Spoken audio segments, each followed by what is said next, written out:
Manto Irume Gachagua, nikueleze waza mambo matusi.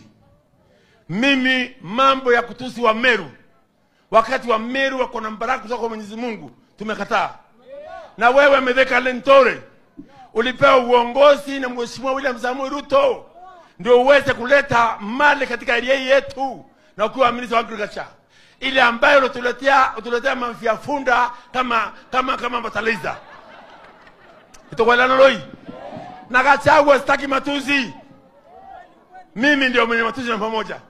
Honde murumani na ambaye mwangu anakuwa ati matusi yangu nilifungia kwa stopa na Gachagua ya kwamba mimi nakuya kwamba ulikuwa DCDO 1992 Molo, watu walipigwa vya kutosha, hatukuongea. Ulikuwa ndio 1994 ukauza sakula relief, watu wakafa wote Kibukabus. Ulikuwa ndio 1995 watu wale wote wakula Kiptires wote walikufa kwa sababu yako.